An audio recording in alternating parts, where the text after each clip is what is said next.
j'ai finalement atteint le but de mon pèlerinage. En franchissant cette dernière porte et en la refermant derrière moi, je bloque l'accès à ce démon félin qui veille telle une gargouille de fourrure dans la pénombre de l'escalier. Je sais qu'il attendra, qu'il attende. À ce point, je ne pense plus à l'après. Je me tiens droit, immobile, dans cette chambre noyée dans l'obscurité. Je devine la deuxième pièce en enfilade en regardant sur ma droite. Rien n'a changé. En face de moi, le lit de la vieille dame, toujours couvert de ce drap en crochet de laine. Impeccablement fait, je devine la poussière qui s'amoncelle. « Viens jouer dans le lit, elle n'est pas là. Déshabille-toi, je vais te montrer quelque chose. » Quelle est cette voix féminine douce qui me revient alors que je parcours la chambre, faiblement éclairée par une mansarde vétuste que frappent les bras décharnés d'un platane centenaire. Allégorie on ne peut plus juste des squelettes qui commencent à en sortir. Le vieux placard branlant semble ne tenir debout que par miracle, et sa porte entr'ouverte m'invite à en découvrir les secrets. « Alors, tu aimes ?» L'odeur douceâtre des escaliers revient insidieusement dans mes narines. Entr'ouvrant la porte, je retrouve des habits d'un autre âge, négligemment entassés, ce qui contraste avec la perfection de la réalisation du lit. Une vieille ceinture de cuir pend sur un cintre. « Petit dégoûtant, tu n'as pas honte ? Je n'ai rien fait, rien demandé. » Et soudain, me retournant, je suis face à eux. Les yeux, le papillon, le crâne, la bouche close. Surplombant un guéridon semblant érigé tel un autel à sa gloire, l'affiche est toujours là, froide, implacable et pourtant tellement juste. Hypnotisé par ce regard, je finis néanmoins par baisser les yeux pour examiner les objets posés sur le petit meuble. De vieilles photos familières, éclats de rire, soleil, chaleur humaine, ainsi que des objets plus ou moins insolites. La chair de poule s'empare de moi une fois de plus alors que je prends la petite clé forgée que j'ai vue auparavant. Est-ce mon côté joueur ou simplement mon souvenir ? Je sais qu'elle sera utile avant la fin. Cette pièce est gelée. Normal, me dis-je, le soleil n'y rentre pas. Que faites-vous ? Attention, j'arrive. Vous avez intérêt de ne pas faire de choses que les enfants ne doivent pas faire. Sinon, prenez garde à vous. La voix féminine est cette fois dure, éraillée et menaçante. Elle n'est pas jeune. Elle n'est plus bienveillante. Mais non, on joue. À bien y repenser, cela n'avait rien d'un jeu. J'aurais aimé que cela s'arrête. Les deux voix s'estompent dans ma tête. Elle n'est pas intervenue. La dernière pièce n'a plus de porte, et je la connais mieux que les autres. Les deux lits d'enfants qui y sont disposés côté à côté sont en bataille. Les tables de nuit renversées ont déversé leur contenu sur cette maudite moquette pelucheuse.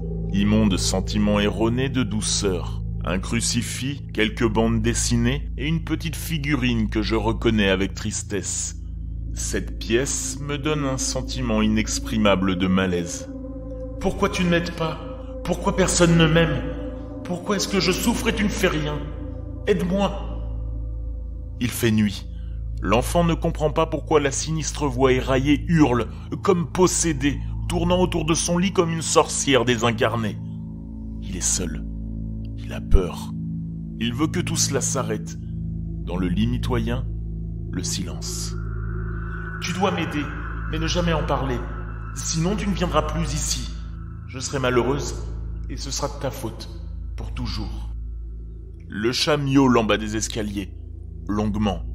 Détournant le regard du lit, je fais face à une lourde porte fermée à double tour. Je la déverrouille pour finalement retrouver un enchevêtrement de jouets, de vieux tissus et de boîtes éventrées dans ce qui semble être un gouffre interminable englouti par les ténèbres.